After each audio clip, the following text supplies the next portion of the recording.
This is gonna be the split that we are gonna take down G2 and bring the trophy home. Caps comes in, Noah dashes across with the arcane shift across the wall, still has the flash, but with the corner of the fortress coming down, Noah has dived in again, and he is being put into the grave by G2. The only one trying to stand under the Nexus Towers, Humanoid sent back to the fountain. Back to back to back to back to back to back. The losses and the victories are all wiped clean. Togma's going in with the quickness with a Magnet Storm. Venom flashes the wall and it's all done. The Nexus will fall shortly after that. Irrelevant couldn't do it. Niski could not do it. Rahel couldn't do it. Ice has to burn the flash to get over the wall. Jackie with the culling, the arrow, the cleanse, not enough. Shut down. You fought with everything you had to get here, and Munich is in your sights. Oh, that's a knockback. That's going to be big. And again, there's a killing spree coming through. Again, Caps has been caught out. Adam running forward. Finally, the knockback going to be there. The ulti there as well. Adam getting lower and lower, but Hansama already gone. Just walks up and kills him with the Quadra. Cassante, baby! Get the coffee ready. Get the pasta ready. He's still in the game. Penta. Humanoid, no flash, slicing mouse from going down. Humanoid already down to 10% HP. The Kali finds its mark and the Light Slinger. Fighting for glory, the trophy, and for the honor of representing EMEA at Worlds. Ice still standing. He has to be the one to make a difference. The Super's already taken over. It's already a triple. They'll do the Quadra, maybe even the Penta. Ice wants to buy her back. But here we go, Super! Penta in game 1 of playoffs. Your curtain call. Here comes the curtain call. Solo player's only going to land onto one. Not enough to keep Caps at bay. Humanoid down. Noah caught out. He manages to survive. But Hansama sinks a bullet in his back. The tournament to see who will be crowned LEC champions starts now.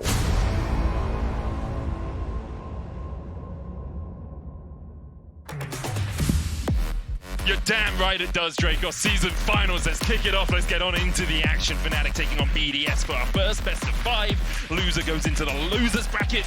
Winner continues on the upper side of our bracket, facing the winner of G2 and Mad Lions Koi tomorrow. You guys can talk as well, but you know I have a command. I was enjoying the moment that you're commanding the room. You know?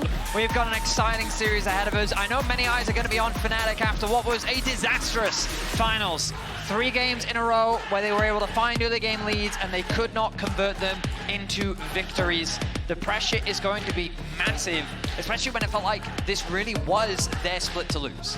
But they've had that time away. They've had that time to find themselves, bring it back to the main stage now in our season finals, and going up against BDS is definitely going to be a team that's going to test them. But I'm excited to see kind of what they've brought out, and even coming on to the new patch, I still expect a lot of the similar things, except for maybe a little bit of cheeky Aurora. I'm looking forward to seeing if she manages to sneak her way through. We've been seeing it pop up over in the LCK a huge amount. LPL was played today as well. Yeah, it's definitely an AD carry's new nightmare. Wait, they made the Jarvan bigger? And she can teleport. It's the invisibility that gets me. Yeah. It's like it's like having a Twitch that can put a Jarvan on top of you, while also bouncing on top of you in that Jarvan. Honestly, the thing that gets me, Guldborg and I were having a few 1v1s to get a feel for the champ. Play it out, give it a go. And the E is honestly one of the most obnoxious things about her. Like every time you try to approach her, she constantly is able to not only create space, but apply that massive slow. We'll see if we do get some Aurora in our first game of season finals as Varus and Leona. Along with the Ashe banned away by Fnatic, Rail targeted towards Labrov makes a huge amount of sense. And things like Wild Rumble did get hit a little bit. Seems like it's still very prevalent in the meta. Yeah, I will say we are only on 14.15. 16, I think, comes out next week. So we're going to be on this patch for the entirety of season finals. And although there were some small nerfs and changes here, although we did see, boots getting a bit more expensive, we saw some changes to Kraken Slayer, Dark Harvest. The meta is expected to stay predominantly the same. Aurora has made her way through picks and bans. Now, she can be played mid, she can be played top, and that is a Miss Fortune instead of an Aurora, which makes me slightly sad. We're still seeing a lot of people tend back towards things like the Tristana mid and still seeing a lot of those strength in the AD mids, but Aurora definitely has warped it a little bit. She loses out in the early trading to a lot of those AD carries in the mid lane, so won't get that push, but how obnoxious she is once you get to that mid to late game is kind of where she shines. You know, my instinct is Fnatic deliberately left it open, expecting it to be locked in, and they had some sort of counter prepared. But now that it hasn't been secured, I wonder like what this says for the rest of the series, because clearly both teams are saying we don't prioritize the Aurora, and that's a pretty interesting development. I do think she is a champion that requires follow-up, so when you have the Miss Fortune, Aurora works well, so I wouldn't be fully surprised to see Aurora, maybe even Maokai come through here. I think she definitely wants people that can abuse the fact that she has locked multiple members, if not the AD carry, into this prison, and essentially unload with the bullet time, everything over the top, and just try and make everything comfortable. And that's why something like Ezreal is a little bit safer against her, because he can just dash out of, well, blink technically out of her ultimate, making it less likely for Team BDS to lock in the menace in the top lane here. Corki and MF, the first two picks for Team BDS, no big surprises there. Jungle usually what we'd see in this spot, with the buy already being locked in for Fnatic and Noah's Ezreal, and if you hark back about 3 weeks' time, you're either having pleasant dreams or bad nightmares about that Ezreal, depending on which side of the finals you are on. There we go. I was going to say, we are seeing a bit of a shift in the AP junglers, though, because Zyra got hit, Brand got hit, so we've seen kind of Lilia rise up. Also, the Morgana was something that Sheo had already played back in summer playoffs, so excited to see him bring it out again. It's been a well, I say classic. It started to rise up as an answer to the Vi, where you just black shield whoever Vi is going on and just make it miserable for him. Almost an old school counter, one could say, but we've seen this from Sheo before, and it's worked to pretty good effect. As we'll see how Fnatic ran out the draft. Okay, the blind Kennen being secured. You would imagine this is going to go in the top side of the map for Oscar. And now they have the ability to ban away some of the potential counters and obnoxious picks that can go into the Kennen. And now we get to play the game, does Labrov take exhaust? Because you kind of need it against the Kennen. You can actually play Cassante exhaust TP into the Kennen as well, and then Labrov can go for something like the Ignite if he wants to be a little bit more aggressive in the bot lane. I saw that in, I want to say it was in the LCK yesterday, so something we have seen. I can't remember exactly which team did it, but it really negates that Kennen's pressure. Any exhaust, obviously very powerful. The Kennen is good into the Morgana here because she can only black shield one person, and the slicing motion will eat through that black shield and allow the Vi to pick another target or pick the same target in the middle of a team fight. And I mean, Adam's been pretty good at Cassante. He only got a pentakill, you know, a couple of weeks ago. So did lose the game, but got a pentakill, you know. So definitely excited to see if he's going to bring that one out. I think another top lane ban anyway here for Fnatic makes a lot of sense, and could even go towards something that's a bit more like carry orientated. Like Jace is always a good answer, but already something Adam goes for. I apologize for interrupting you. It was just my instinct is sitting here thinking like Garen, Darius, Volibear, these type of champions that Adam is more well known for. I mean, the Renekton surprises me a little bit because Kennen has used the counter, but clearly they just want to take Adam off of some of his comfort. We haven't really seen any of the Gods champions that Adam was so famous for last year, but if you were to bring it out, this would be the type of game where we'd usually see it. The Yone, I believe it was 14-15 where he received some buffs, and we've been seeing it pretty much all across the world as a high priority pick, especially into Corki. It's always been considered a relatively safe matchup, one that gives him free scaling, a very effective side lane later on into the game. And great dive as well for the likes of the Vi and the Kennen who all just want to go in. So a bit of a wombo combo kind of been set up for Fnatic where you all just unload onto BDS. And yes, that, as you were already alluding to, Medic, that black shield is there, but it can't save everyone. And enough magic damage coming out from Fnatic to eat through that black shield as well, especially on the Morgana jungle where you want I think you want a couple of levels in your W early on to really clear through those jungle camps. Alistar locked in for BDS, so a bit of wombo, a bit of combo from them as well. There's the Cassante that we were talking about earlier. So BDS's composition, nothing too surprising. The Morgana is an AP jungler, and the Braum locked into the Morgana does make sense alongside being able to negate some of the damage coming out from the Corki rockets. One team has a hell of a lot of engage, whereas the other team has a bit of zone in team fights. The Alistar really the only engage for Team BDS, alongside, I guess, the Cassante, who can isolate one member. I feel like Fnatic's comp is a bit of a shotgun comp, you know? Well, like, ideally, they want to be the team that initiates first. As you rightly said, there's a huge amount of dive on their composition. This Miss Fortune is not going to be happy. Even with a Black Shield on top of her, there's just so much potential lockdown with the Kennen, the Vi, and the Yone. Braum, Ezreal as a combo specifically allows Ezreal to be very self-sufficient, both providing potential peel for the Ezreal, but also just both of them being able to land that Q onto a target makes single target pick very threatening. With the fact that Fnatic also have a lot of side lane threat is something that I think gives Fnatic options, but I do think that in the extended fight, BDS have tools. They've got decent range with both MF and they've got the Corki. Cassante in the extended fight is also going to offer a huge amount of value depending on which target he can remove in a fight. Imagine if he pulls out the Yone, pulls out the Vi, pulls out the Kennen. There's options in terms of making things difficult for Fnatic to really execute upon their comp. Yeah, and that's why I really do think a lot of this is going to be on Adam and Labrov to try and play that peel factor. If they can keep Kennen out of the picture, if they can keep the Yone out of the picture, they have a better chance of the fight. But I do agree with you, Vedi. Like, even Ice trying to set up in these fights is going to be so tough. Like, you have to be so careful about how you approach things because there's just so much that can disrupt you from trying to unload with the ultimate. Well, Medic, your prediction was correct. Vedi, you've said it before, it comes up on the screen. So now I haven't told them what prediction yet. Yeah, but I only made one prediction. Yeah. You know, I predict a riot. Yeah. Let's get on. Probably too old, that song for most of our viewers out there. Let's get on into the first game of the season finals. A banger to be sure, I'm sure of it. All time between Fnatic and BDS, 11-9 in Fnatic's favor. Series score is 2-0 to Fnatic. Remember, only back in spring, where Fnatic reverse swept BDS to make it to those spring finals, to be defeated by G2, as most teams are in the LEC. But as you say, Vedi, my prediction was correct. Cassante going the exhaust and the teleport in the top lane, which we still can't see because our runes are on display right now, which is great. I'm very thankful the runes were there. And now I can finish the point. There's the exhaust. Have a look at that bad boy. Labrov also running it as well. I mean, you can chuck it on the Yone as well as he jumps in. I can tell you right now, like, I don't know the number of times in solo queue where people just both put exhaust on the Kennen. Like, right idea. Yeah. Just, you know, not optimization. But, you know, well, I'm sure pros will be more coordinated. Anyway, when we think about early priority, it's always very important when we look at the pro play scale. Oscarinin is going to have that small advantage in the early game, going to drop an early ward to get some information as to where Sheo is starting. He's going to likely expect him to be starting on the bot side of the map. You expect Fnatic to also get this push on the bot side, while Nuke should be able to have some control over mid. What this means for Razork is potentially early dives towards the bot side of the map. Braum Ezreal has a lot of potential poke and setup, and with the fact that Sheo is starting on the bot side of the map, likely means he's pathing away from his bot side, which means that could be an early game plan for Fnatic. Yeah, and I like Razork starting on the top side because you are going to have that push. It just makes it easier to secure your own camps. Maybe an opportunity to try and look, as you say, for something on the bottom side, but I don't think there's a huge amount here for that to try and look for, especially against an Alistar with exhaust in these early stages. I think it's a little worrisome to try and go for a dive. Yeah, with Ice having the cleanse as well, even if you catch him with one bit of CC, cleanse flash away makes it very tricky for you to actually execute that dive appropriately. As always, Alistar, a moot point at level 1. Is it not?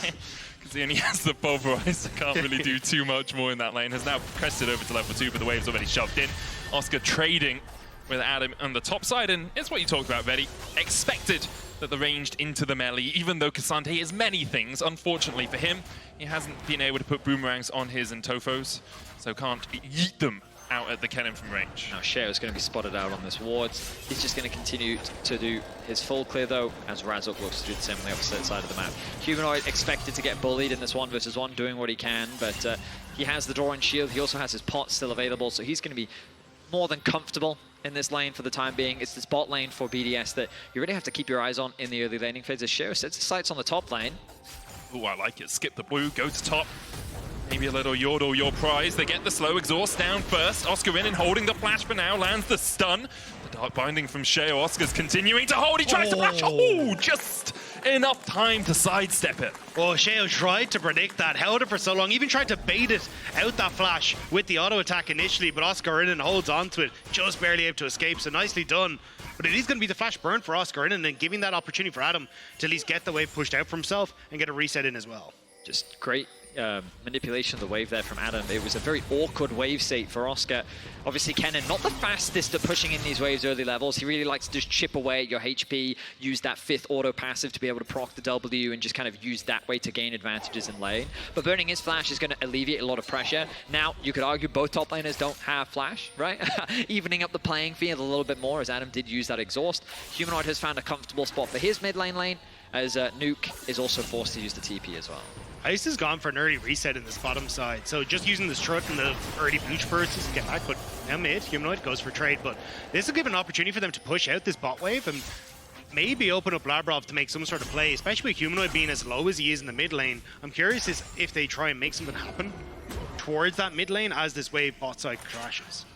Nice pings from BDS coming out onto Razork. You'll notice that Sheo, because he delayed his base, he's pinging, oh, my pot camps have already respawned. We haven't seen Razork on the map, which means that he's likely already back on his reclear. And he was exactly right, the pings are on the mark. He's going to be back towards his top grubs. He's going to be working through his second rotation of the jungle. And it does mean that Sheo will be a little bit behind, but fortunately Morgana, especially the more levels you get, will increase that clear speed. Should be able to catch up, no problem. Both the supports around the mid lane right now. Labrov actually yet to take a recall. You can see Boots and a control ward for Jun. He opened back up through mid. Have some stats for you in terms of how often these players have played these champs. It's the first time we've seen Humanoid on Yone in a competitive game. It's a bit surprising to me, yeah. I'll be honest, but it's cracking out something new here for the season finals. Oscar is 5-1 all time on the Kennen, but has only played one of those games in the LEC, which he did win. So 100% win rate on the LEC stage. We'll see if Fnatic can continue that today. I've been keeping my eye on what Labrov has been up to, because I thought there might have been a window where you try and push out bot wave a bit more heavily. You could go play mid, you can go for a contest in the bot side camps, but with Sheo moving up towards his top side, I think Labrov just kind of missed his window to reset, as you were already calling out there, Medic, and look for a bit of the boots and stuff like that. So at least having that control on the bottom side now will give Razork the opportunity to go for Dragon, and looks like Sheo would just try and trade it for the early void groups. Credit to the BDS bot lane. I think this bot lane matchup can be challenging in the early levels, but they've been able to navigate perfectly. When we think back to Ice as a player, even though there were a few fumbles from him, when we think back to the summer split, ultimately he was incredibly consistent. Really the mainstay of BDS, kind of the one true carry of the team where I felt like you could always rely on him to have those strong performances. And again, while there were those few blunders overall, when we think about his year, he's been an incredible acquisition for BDS. Definitely agree with you there, Betty. Noah, on the other hand, had some of those more obvious fumbles in the final versus G2, as we see Sheo setting up around the mid lane. Razork's down towards the bottom side. Labrov gets the knockback onto Jun. There is the cleanse out of Ice, but the flash from Razork will be enough. Ice falls. Fnatic get first blood. Meanwhile, in the top lane, Adam is going all out. Pop the exhaust, but can't get under the tower to chase down Oscarinin. Yeah, I want to have a look at that replay again, because I don't know if Labrov wanted to get the double pulverize on Noah and Jun and then flash to try and block Razork, or if he was trying to predict that Razork was going to flash and then flash pulverize. But just unfortunate there, couldn't quite cover all the bases. Good gank from Razork to get in onto the bottom side. Talked about how bot lane could be an option, and it's largely because of the setup from the Braum. They get the passive applied, cleanses through it, but the slow was enough to allow for Razork to arrive and set up a really nice Q flash to connect that CC and ultimately find that kill onto Ice. I think Labrov might have been trying to predict that Razork was going to flash in on top of Ice and then try to get the Q flash to interrupt the knockup, and then you should have been able to get out. But just unfortunate, it means that he doesn't end up hitting Noah Jun, doesn't quite get Razork as he goes in. That means that Razork's able to get the kill. Looking up towards the top side here, the wave not in the best of spots for Adam, as Oscarinin can just thin it out. Adam does have the TP though, so it looks like he's just going to retreat to the safety of his tower and teleport back in. Well, relatively quiet early game from both teams. There were always going to be questions around how these teams looked coming into the season finals. Both ended up falling short to G2, even though they consistently found those early game leads. But they weren't always able to convert them into victories. So we'll see how these teams have been able to adapt, evolve, rectify some of the mistakes from Summer. Now, with Worlds on the line, a lot of these teams for them to play for. Huge amount for both these teams to play for, and Something we did see a lot in the finals was Razork's impact on the map in the early game. The battle between him and Sheo today is going to be really important. You can see Razork here falling behind in gold difference, but had a high kills and assists at the 14-minute mark, has already been on the map here, getting that first blood in the bottom lane. Crucially though, look at his counter jungle percentage. He spent a lot of his advantages trying to get into the enemy jungle, but this game he's all about the ganks. Looking down towards the bottom lane, goes in with the assault and battery. Labrov with a knock-up, tries to get Noah out of the situation, and the Unbreakable falls up, and Ice opens up the big guns. Beautiful counter gank from Sheo as they look for more. Jun's gonna fall, a double for BDS. Great timing from Sheo. Razork thought he had that moment where he could go in with the ult, but Sheo goes, nope. Black shield, you don't get to play on Ice, and Ice gets to wander back, build some space, and immediately turn it around with the ultimate. The Morgana just offered so much value there, and great patience from Ice. Gets into position to land the bullet time, and is able to do so much work off the back of it. The ultimate comes through, there's the black shield, then you have Labrov getting the two-man knock-up as well. It's the Unbreakable being used earlier as well that doesn't eat up the bullet time. Exactly, and so then Yone ends up falling, and it's a double kill for Ice. Sorry, Benny, I did the thing that you always talk about colorcasters doing there, which is the, if I don't say this point, no one's gonna, you are 100% gonna say that point. Yes, I was just like, I was just waiting for the replay to come up. Did you know he used the Unbreakable early there? Which really set up. Oh, Labrov looking for a play here around mid lane as well as Yone is caught out, but it's great for BDS to get Ice ahead like this because, as you said earlier, Betty, he's so consistently the carry for this team as the game goes on. We saw him and Nuke popping off a few times together, but so often, if you put Ice in a position where he can carry, he will be able to take BDS across the finish line. And I think it's been a little bit of a different look for BDS in the way that they've set Ice up. When you look at summer regular season, it was, hey, we're going to rotate him around the map, use these early pushing lanes to get gold onto him, get plates onto him, and look to carry through that. But it has been more going back towards skirmishes and trying to play around the spot side, in particular in this game, where BDS have been able to get Ice those leads. And now they're using it to pick up that second round of Void Grubs. So 6 Void Grubs now for the potential for a nuke in a side lane, or for even Ice, if you could push Noah back, is going to be pretty clutch for BDS. So 10 minutes into the game, gold basically even between these two teams. We have the 6 grubs for a Drake trade so far, next dragon up in 20 seconds time.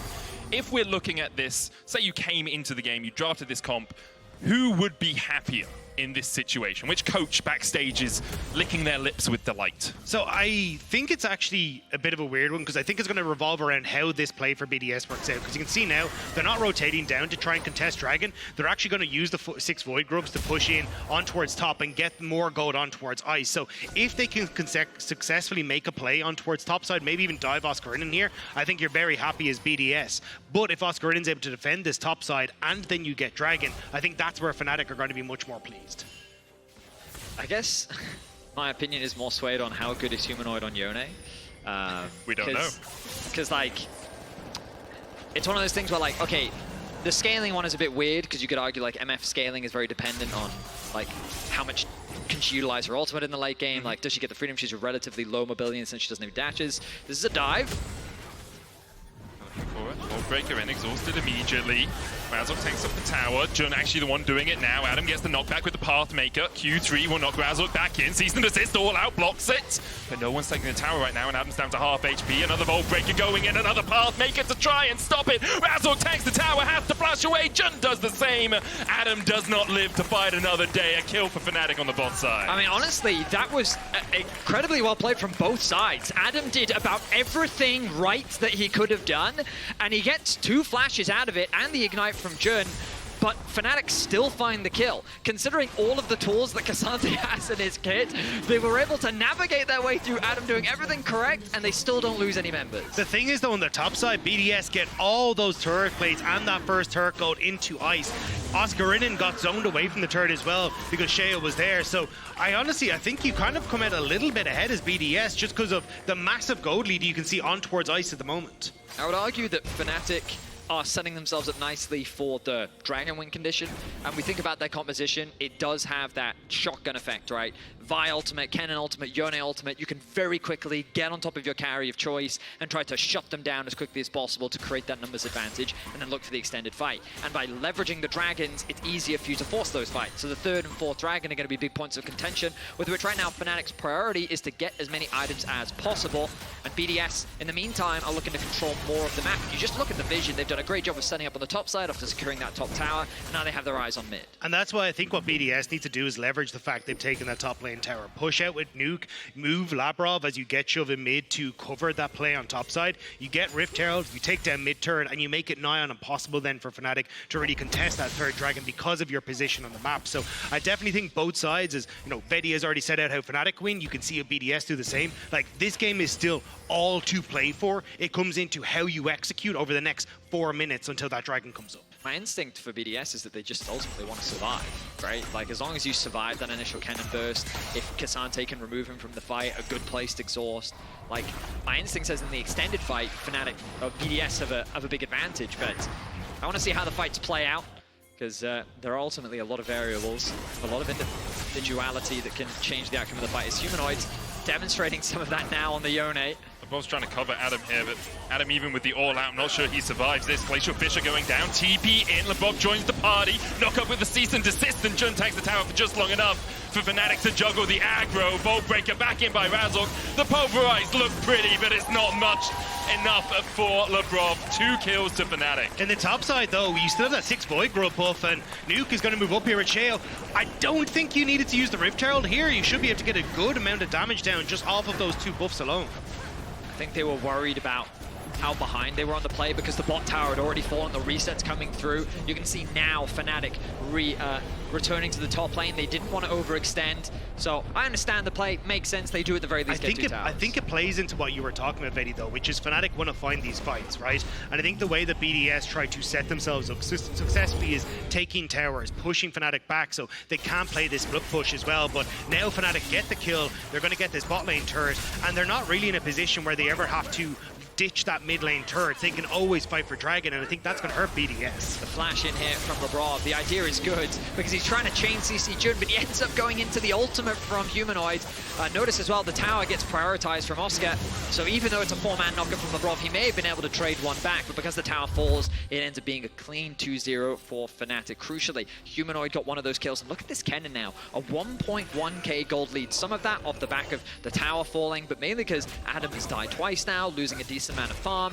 This Kennen is going to become a huge threat, and we think about it, right? Remember, while they were conceding some of the towers on the top side of the map, they were conceding the Herald. 2 dragons, third one spawning in a minute and a half. You look across those items, Kennen in a good spot, Vi in a good spot. Like, this is going to be a big pivotal swing point for BDS about how they handle. Maybe they just abandon it. Maybe they concede the 3rd dragon and instead look to try and trade for mid tower or something. We'll see. And that's why I think, like, even having that bot lane tower down is fantastic for Fnatic, because it opens up Oscarinin to push in bot, disappear into BDS's bot side jungle as that 3rd dragon spawns, look for flank angles. It's going to be a little bit difficult now for BDS to try and play out for this 3rd Drake, and as long as Fnatic are able to play the team fight out cleanly, I think they're in a good spot. Minute left on the Drake, currently all vision placed on the top side of the map. Basically 2 wards on the entire bottom half of Summoner's Rift right now. BDS looked like Ice was going to path towards top there, decides against it. Sheo spotted on a ward, recall coming out from Razork, because now he can make a beeliner for the bot side for that Drake for the mountain. Soul point. Humanoid here needs his respects. Obviously they saw Sheo walking across the ward that Labrov is now walking across, so they know exactly where BDS are on the map right now, and neither team really setting up for the Drake early on. Fnatic want to contest some of these waves. Humanoid setting his sights on catching that top wave. Resets coming through as the last bits of gold is looking to be spent. Control wards are plenty on the side of BDS.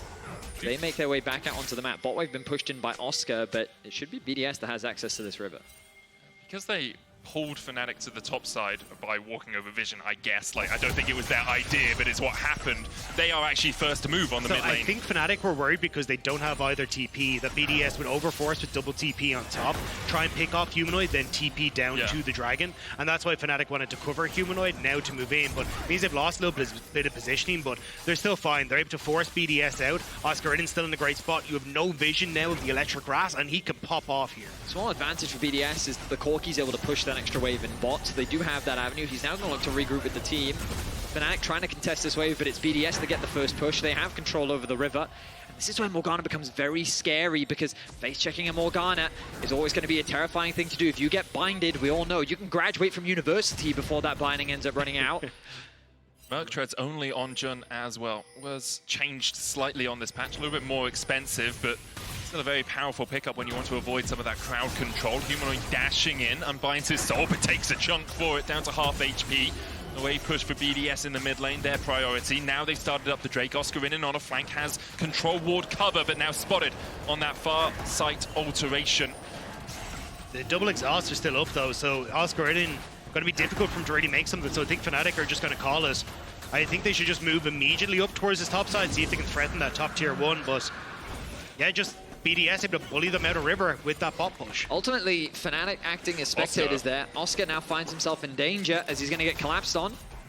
Fnatic are about absolute cinema, but that was a spectator sport. The slicing maelstrom coming out, and Oscar's locked up with a dark binding. He tried to take the long way round, but the only place he's going is home to the fountain. BDS catch out the rat. And it's worrying how that fight played out, because Fnatic, they want to try and force the fight in that situation, but BDS, they played very calm, very controlled. They got the push in the bot wave, they had Nuke regroup, they then leveraged the poke from both the Corki and the Morgana, throwing out rockets, throwing out bindings, and then they basically managed to find a nice chunk, got a Humanoid, and then Fnatic felt like they were too low, and they also tracked the Kennen as well. So just really good patient play. They never gave Fnatic the fight, they secured the objective, and now they just have more time to scare. Felt a bit like an opportunity cost issue for Fnatic. They were like, we've invested a lot of time in mid lane, we've invested control wards down towards the bottom side, we should fight around this dragon. We invested in getting the first 2, but as soon as you say Humanoid's chunked out, they couldn't make up their minds to just back away. If they'd all gone up towards topside, maybe they take the tower. If they'd all pressured towards the blue side jungle, maybe they get some more vision and can get captures in the future. But the opportunity cost felt too great in the moment, and in the end, Oscarinin pays for it with his life. I mean, the truth is, we are seeing some of the weaknesses that we did still see from Fnatic. Their mid-game is a big point of question. Their ability to play the mid-game macro, their lane assignments. Like, you were questioning, why are they pathing up towards topside? Dagda provided a solution, but like, was it really as simple as we just have to show up on topside for you to overcommit your resources and then concede all control on the bot side? They didn't find an easy avenue into the fight of the dragon. And again, like, how do they get around the double exhaust problem? You know, like, it's still the fact that Adam and Labrov are primed at the ready, waiting for that Oscarinin flash, and either one of them can drop it, and if they use it on a Yone earlier, that's fine, because the other one has it too. So I think this game is only going to get harder for Fnatic as the games continue, and Ice now with the Infinity Edge completed as well. Yeah, and especially with the Mountain Dragon being this, you're going to get so tanky on BDS that this shotgun wombo combo style just isn't going to cut it. So I think the way that Fnatic need to try and play it out is Humanoid pushing in on side. I'd like to see him try and go for this push on bot side and then immediately start to move in. If I can work this, like, push in here, start to drift across as you get the push in mid, and you can try and take out that mid lane turret, but it's going to be kind of tough at the moment just because you don't really get that push on mid particularly easily. They're trying to play off of, hey, if we can get Oscarinin push, then we can group on mid here, but it's not quite working out, although it looks like BDS may have fumbled a little bit, giving Humanoid some time in this bot lane tower. A couple of players showing on the top side means that Humanoid knew he could push up a little bit further. Does have ward cover as well. You can see one by the Razor Beaks and one just next to where he is right now, covering most of the avenues by which someone could walk behind him. Thing is, even if they collapse on Humanoid, what does Fnatic then do? Rush Baron? Probably. Like, Kennen, Ezreal, Vi? Do you think that's gonna... It's the Braum dip though, Reddy. That Braum, he's punching that Baron. I mean, sure. But like, all you need is Morgana to literally just be around. Yeah, and press be like, W on hey, you. And you really want to start that Baron? So, like, I agree with you, Dagda. My instinct would be to, like, let's send Yone to side. They probably won't have anyone to match. K'Sante might be able to hold, but Yone will reach a certain point where he can just kill the K'Sante and it'll be fine. But, again, like, I feel like Fnatic's win conditions and control of the map is just slowly slipping away, and they really need to find a fight soon. I've heard that story before, Reddy. They didn't have a sizable lead as they did against G2 here. About 800 gold in it right now. Humanoid is at 2 items. Has the Immortal Shield Bow and the Blade of the Ruin King. He will eat through anyone that stands in his way. Adam still has the exhaust. 6 scrubs allow some mites to spawn here.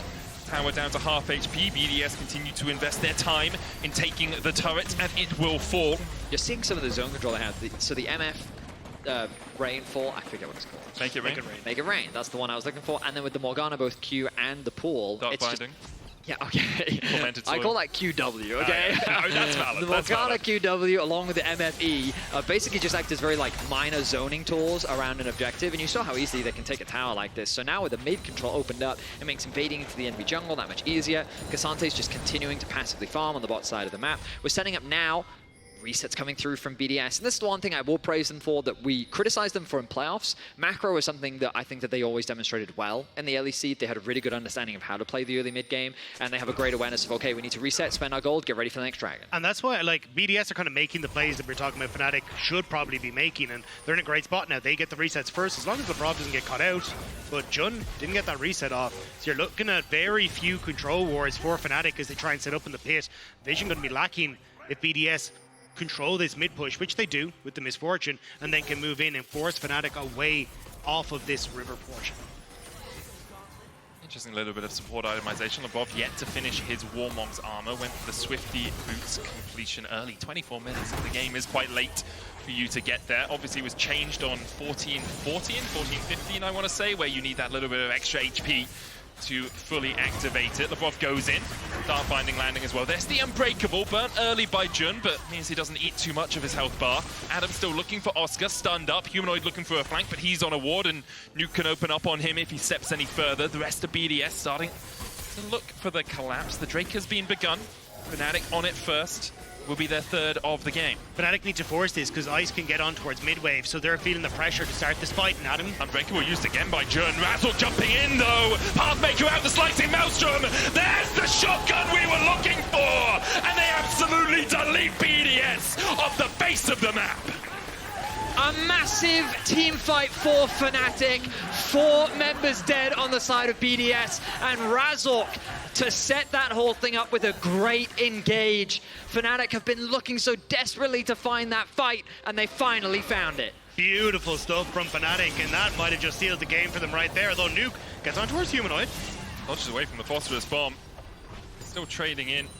Humanoid looking for a little bit more. The Baron will be taken by Fnatic. They got their third Drake as well. They're on Soul Point now for that mountain. The Baron secured 25 minutes in, the game truly in their control. Yeah, and you can see BDS are trying to cover way too many angles here. They've got Humanoid coming down, so Nuke wants to cover that, but the engage is beautiful. The immediate ult from both Kennen and Vi, and then Humanoid coming over the side. It was so well coordinated by Fnatic. And you see the difference when it's Fnatic that's first on the objective and it's BDS that's forced to walk in. They're the ones that kind of open themselves up to that engage. Nuke being isolated on the side, but you saw how incredible that wombo combo was. The Ezreal ultimate and the Kennen ultimate doing so much work. Razork with a really nice setup. Just a great execution from Fnatic. And I like Fnatic saying, hey, look, we have to start this, because it was always an angle where BDS collect mid-wave and try and push it in, draw Fnatic out, but they force BDS's hand by starting that objective, and BDS have to walk in, so really well done by Fnatic, and a big step up from what we'd seen previously. So now Fnatic get to leverage their split pusher much more effectively with the Baron. This Yone can be a massive threat on a side.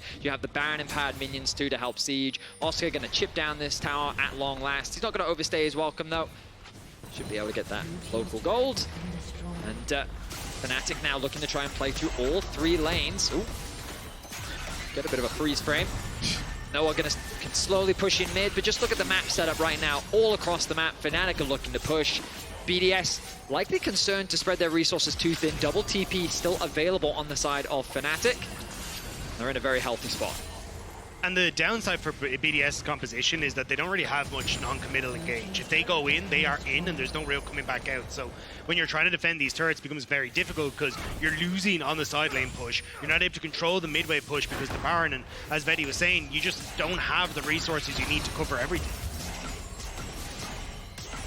Fnatic have already got 4,000 gold off this Baron power play. They are 6,000 gold in the lead. The next Drake, 2.5 minutes away, will be sold for them if they can secure it. Everyone on 2 items as well, apart from Noah, who's crested over to 3. He's stolen one from Jun, it seems, who's only got the locket so far. Humanoid just went back, just straight up bought an LDR too. Well, yeah. 3 all over the map. Yep, he is a wealthy mid laner. Now they set their sights on the final ladder tower. Fnatic taking it calm and calculated. Oh, Labrov. Looking for something here. TP is coming in as Adam dodged away with the Pathmaker. Nuke's TP finishes first, Oscar's second, but the tower's still fallen. The Fnatic now get their 4th of the game. You're looking for 5 here as Oscar can step up. The Baron empowerment lasts for the next 20 seconds or so. Oscar can always lightning rush away here as well.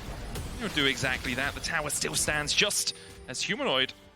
He collapsed on here. He does still have the flash and the fate sealed, so should be able to dash out of this one. Does exactly that. But Fnatic still got what they wanted. They created pressure in mid. Nuke has the flash. How far does he want to go for this? He doesn't win this. Nuke flash forward, Humanoid flashed over him! Oh, his feet are broken, his ankles shattered by Humanoid. The Yone at this point in the game, the W gives so much of a shield. He overestimated his damage, and Nuke desperately trying to find something for his team as he can feel the game slipping away. But it's Humanoid that finds the solo kill. And BDS just didn't know how to defend. Fnatic were pushing in mid, they were pushing in top, and they just didn't know where they were going to go. And Fnatic punished so well, they get that top tower. Humanoid outplays Nuke on this as well. It was so well done. Look at the value of the W here. Oh, such a big heal, the shield as well, and then the flash to avoid the R. Well played. Yeah, I think it was a combination of the Immortal Shield Bow and the W I there. thought that was already procced. It might have already been procced. Sometimes the spectator overlay can lie to us, but huge shield anyway. And he's 3 levels up, right? Like, it's going to help you a little bit in those sorts of situations. Very true. Now the final, I say the final Dragon, because I'm assuming Fnatic is going to get it given the gold lead that they have, but let's see. Because ultimately it comes back to what we said before, right? Fnatic got a great team fight earlier, and that's exactly how they want to show how their composition works. But if they don't find those kind of engages, how does the extended fight then look? You'd imagine with a gold lead like this, it should still go the way of Fnatic. But let's see as we get closer and closer to the 5th Dragon of the game. Especially with the amount of control that they have right now, there's very little room for BDS to get vision into River or even close to the Dragon Pit, which lets Oscarinin hide out of vision, lets them set up for a Humanoid over the wall. You can see him just kind of proccing the Qs here, looking for a potential invade as Adam goes. Nice, still clearing out the mid lane now. Have the half HP, they engage. Labrov goes in onto Oscarinin. The knockback on the back line as Razork goes unstoppable. Fate Seal goes wide. And even with the exhaust, Humanoid should be able to take down Adam. Already Razork's fallen. Adam's done the same. Noah trading in with the Braum. Oscar and Jun are so low. But BDS only have 3 players left to try and fight this one out. Humanoid on the front line. Ice flashes away. Humanoid dies. Noah dives in.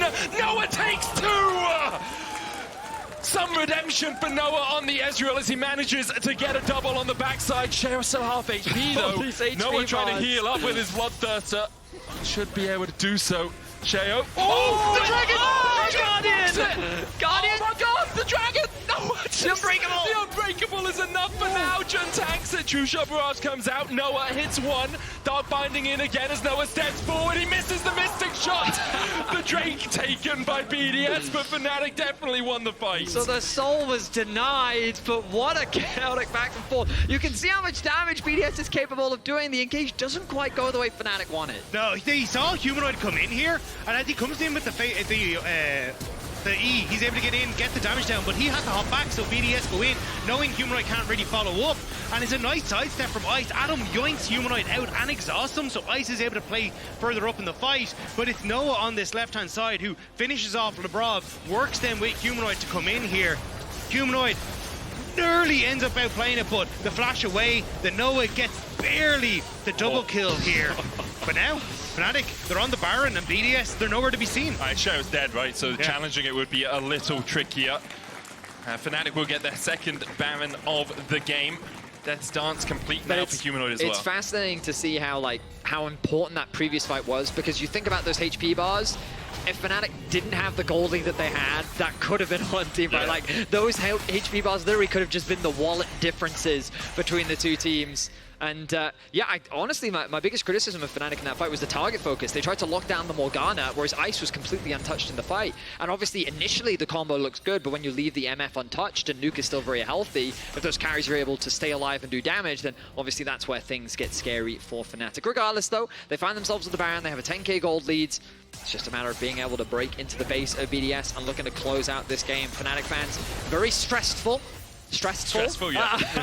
Very stressful right now, based on Fnatic's previous series. But I would say overall, we've seen promising things from Fnatic so far, in game 1 at least. Not only a lead in the wallets as well, they have the XP lead across the map, 18-16 in mid, 16-14 in the jungle, 17-16 in top, 17-15 in the AD carry role, and 13-11 in supports. An average of about 2 levels per player in advantage for Fnatic. Bait sealed, going in. True Shot Rush coming out as well. Labrov still has the Unbreakable Will here and doesn't pop it. Survives with about 300 HP. The Warmogs will start ticking over. Already has that Kindle Gem, so he will heal up if he wants to stay around. Instead, going back to the Fountain for now. Fnatic pushing on 3 separate lanes. Oscarinin has a cannon wave towards the top side. That will slowly work its way in. Humanoid down towards the bottom. Has a wave of his own. The Baron remains for a minute and a half. BDS trying to push this back. Ice opens up on the cannon. We'll take that in the mid lane. No wave for about 20 seconds there.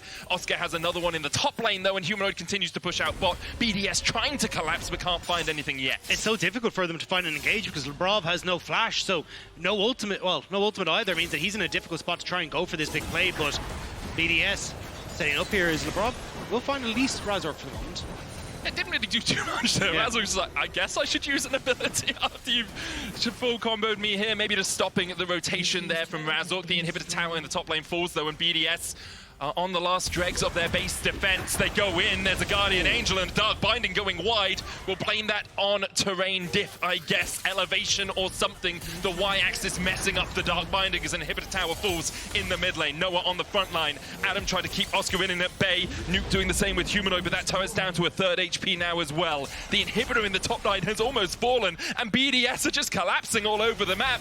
They're trying to defend everywhere, and in doing so, defending nothing. Inhibitor tower in the bot lane, the last one standing for BDS, but not much longer, I think. Flash is now up for Labrov, but I think it's a little too late. You can already see it. The minion's going to clear out that bot tower. The top inhibitor falls. Fnatic delighted as they're going to reset. And now look what a minute until that's sold. Triple inhib towers, double inhib. I think you're pretty happy with that off a Baron push. A minute, as you say, before the soul comes up. 12,000 gold lead now for Fnatic. They're further ahead now than they ever were in the finals. No way they throw this from here. They're going to reset for the soul. Fnatic obviously in a great position here in game 1. Still a lot of this series left to be played. I think BDS have shown us a lot of positive things still. And ultimately, I still believe if they can just survive that burst, there's a world where they can win a team fight. But at this point, with the wallet difference, like GA completed for Humanoids, a death gap almost finished for Oscar. And I just like the way that Fnatic, they didn't try to overforce another fight. They just used the fact that Baron slowly chips away at the towers. And they also just have a lot of poke with both Ezreal and Kennen. And then on the side lane, no one can 1v1 Humanoid. So they can just be very methodical, be very patient. Humanoid going to use his ultimate. I don't think the cooldown is that long. So he's not going to be too big of a deal. Dragon is going to be spawning though. They don't want to allow BDS to go for any side lane shenanigans. Yeah, I wasn't sure how quickly BDS might have moved down to be like, hey, Humanoid doesn't have ult. That's going to be kind of the go button, but double GA on both Razork and Humanoid would make the fight still incredibly difficult to try and win out on. And at this stage, I think BDS are going to realize, look, if we can just farm up for a little bit, maybe we can get to these last completed items and try and fight with a bit more of an even state, because 6 items almost almost fully across the board here for Fnatic means they're kind of topped off, so maybe you can catch up, but it's a long shot. Fnatic with this soul are so incredibly strong, and all they have to do is pile onto this bot lane inhibitor. 5-man bot for Fnatic. That's a possible strategy. Obviously, you can still leave Oscarinin and Humanoid in side lanes if you want. They can just add that extra pressure. They have the teleports to join back into the party. BDS looking for any sort of hope, any last vestige that they can find. Maybe just farming up, getting to level 18s across the board, get nuke another item. Currently only sitting at 4. 5 if you include the boots, which we seem to do when we say 6 items. So perhaps we should only start, at that when they start to get included. Yeah, we should. Oh, only when you have 5 full items do you include boots as an item. Interesting. It's true, actually. Yeah, it's so weird. I guess boots are just never really considered an item. An accessory, you know? But guys, we don't have the authority to just change that, okay? We can't just decide that, just to be clear. According to Reddit, we set all the narratives. So we can change it, Betty. Right. From now on, when you have boots, you're on 1 item. Oh god, that's a dangerous game you're playing. I think when you get to completed items, though, you should have 7 items because you got 2 boots. True. Yeah. Did you ever, when you played Hecarim, buy 6 pairs of boots because you thought you had to? Even though he only has 4 feet, I think I just added 2. Centaurs do have 2 rib cages. Yeah, that's true. They have 2 sets of lungs as well. I was talking about the anatomy of this the other day, and it confused the hell out of me. So, at the moment, the anatomy of this team fight is looking like BDS can't find it. as Humanoid continues to push out the bot side. With a 12,000 gold lead, no surprises that Fnatic can eat up that damage. The Mountain Soul, of course, helping them with that extra shielding. Next wave on its way in the bottom lane. 2 Nexus towers stand between Fnatic and the win, but a Baron perhaps the first prize in their eyes. You can see how careful Fnatic is being. The comms are very clearly, guys, just don't do anything weird, okay? We're going to take our 3rd Baron of the game and everything's going to be fine. So that's what they're going to do. 3rd Baron of the game. All the inhibitors are down.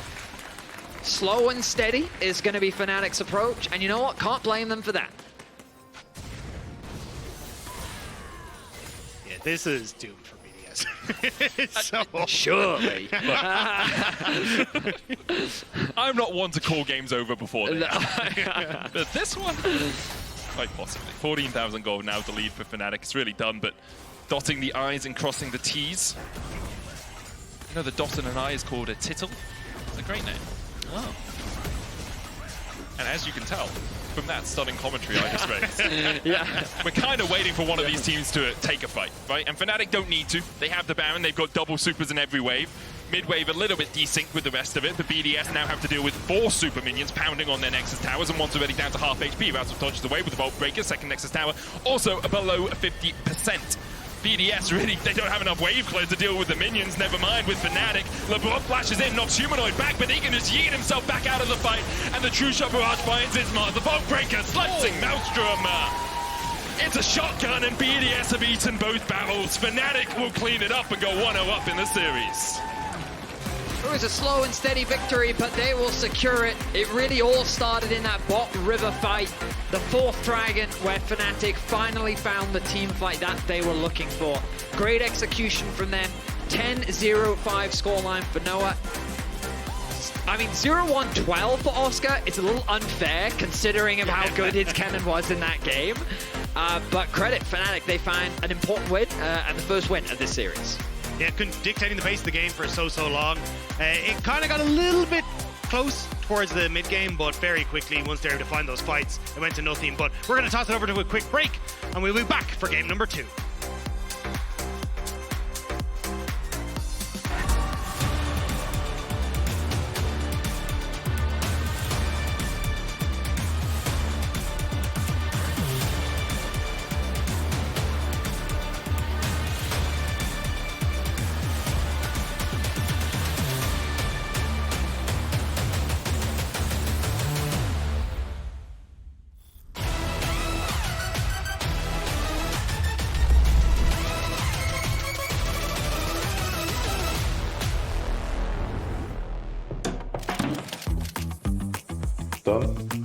Done. There we go. Right? Break.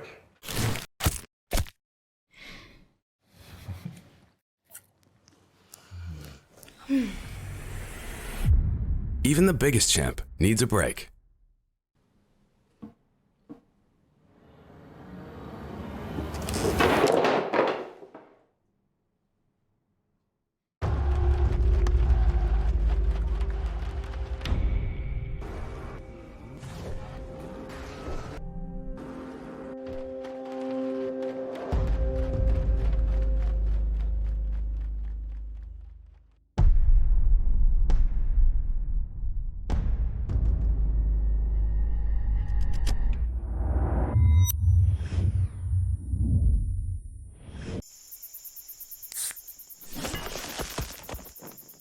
Red Bull gives you wings.